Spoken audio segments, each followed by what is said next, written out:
Thank you so much. Thank you for being here tonight, everyone. It's really a pleasure to be able to spend an evening celebrating writing with you. So I'm going to read a couple of pieces from my chapbook Lupine. The first is A Brief History of Motivations. The predominant inquisitor of women accused of witchcraft, it is theorized, was a sadist with acoustophilia, a fetishist aroused by the infliction of pain, humiliation, and their associated sounds. In nature, there's something called a scarcity response. This is what drives a wolverine in winter to kill more than it can consume. When the first prey pulled down is pulled, a trigger is pulled in the brain, and a trigger pulled is a trigger pulled.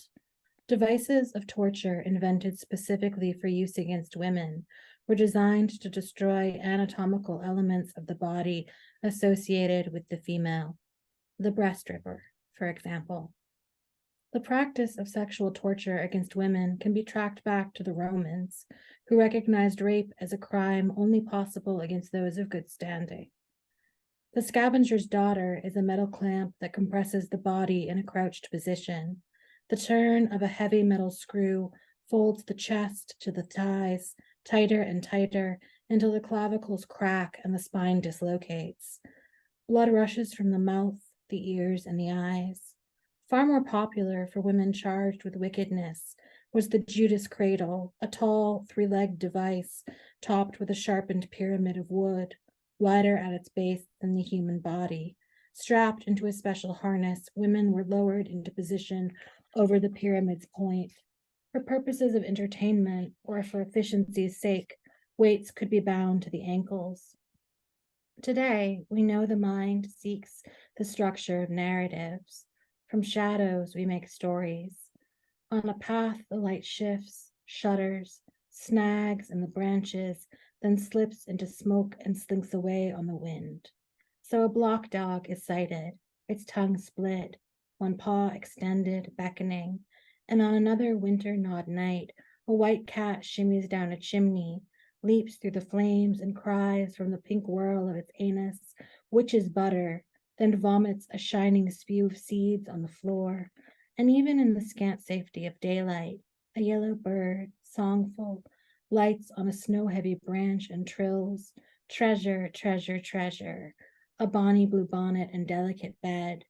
And a room was never so bright as when a girl in service was burning to death inside it, her greasy cuff catching a spark and sparking up as she stoked the fire.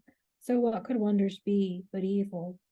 While some witch panics seem genuinely inspired by fear and religious fervor, America's history of Inquisition, when dissected, is a story of jealousies and resentments, attacks against those more fortunate and less. The pretty girl with her skirt tied up at the knees to negotiate the mud-flooded path, the farmer with the fattest pigs and sturdiest sons, the matted madwoman, picking corn kernels from the cow pats in the field and feeding them to her child.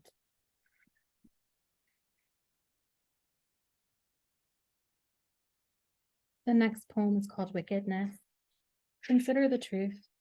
Every misfortune is of your making. The red sow who turned and ate her nursing piglets, the log as wide around as circled arms that refused to be split to be fed to the fire, the cold night that followed that failure, frost like winter's mold growing on the walls, the yellow leaves dragged on a dirty dress hem through the freshly swept room, the thread that snapped with the pull of every stitch, the egg-bound hen standing upright as a man, tail feathers crusted with mud, the snake as green as Eden, twined around the handle of the hoe, tongue touching the air in curls and flicks, the wolf who dug under the slab of stone, meant to keep sacred the grave and spread the knots of the spine, mistaken from a distance for the caps of mushrooms growing from the forest mulch, the well water stirred with silt that never draws clear, the hillside of grass beaten flat,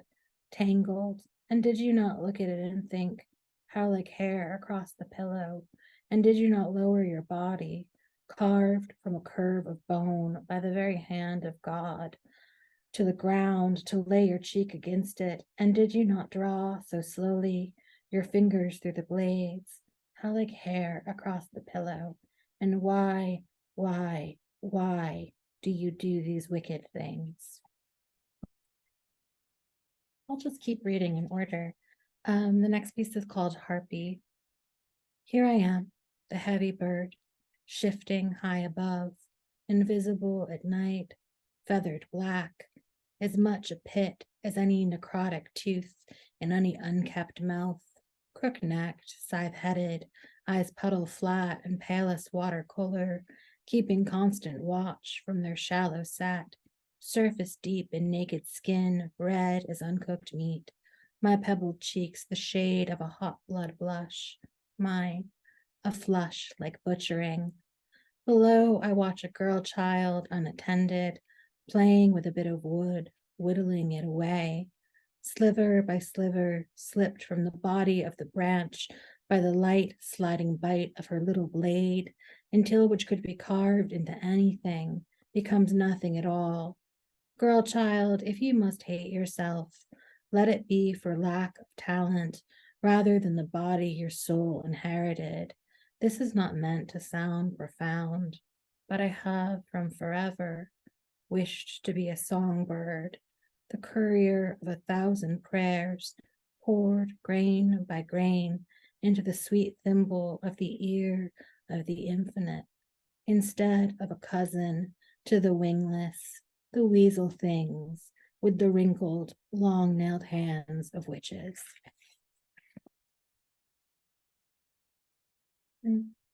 I'll read one more. This is called The Woods Are Dangerous, Dark and Deep. I am the mystery maid of the red hunting mastiff, hauling his dog bulk onto the hackled back of the tawny wolf, the called merciless outcome of the red mastiff hitching high his forepaws and heaving his stiff old hips against the hackled hindquarters of the tawny wolf, separated from her pack and staving off starvation in the snow by stalking wet through shadows by lantern light. Mother, man-eater, made incoherent to her instincts by one specific instinct, though her hackles were raised, inviting the red mastiff, a dog hand-fed from the hand of a man, a dog dressed in boarskin armor, bladed at the throat, a dog dressed smartly to survive the hunting of wolves, to mount her, to mash his body against her body, to make a new body inside her with the lunge that lodged him there, and after the hunting party has loaded me, her consequent son, full with silver shot, when they cut my belly open, I mother taught, returned to them the perfect and pale hand of a missing girl, as greased and blue as a baby at birth. Hope is the word for the distortion, allowing one man among the hunting party to see the small hand of a small girl spill from my belly, the blood-slick slit, the belly of the beast, and believe she may be as whole inside me as a captive kept inside the tower of a castle, cloistered above the treetops like a virgin princess, ringed and ringed by the safety of stones stacked upon stones. Yes, this is how a man builds a wall, stone upon stone, and yes, this is how a man builds a cairn too. The small hand, blue and greased, is whole. It is true, whole and attached to a wrist, and the wrist is attached to a thin, strong arm. But there the girl comes to an end, having met her life's end when she was only just beginning.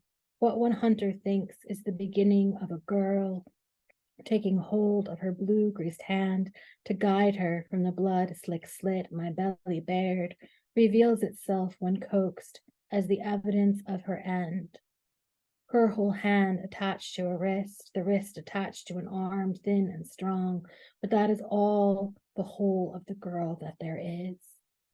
Dear whole hand, dear heartbroken hunter, dear hamstrung hope, I am part dog, part wolf, all dead. I might have wanted a life too. Thank you very much.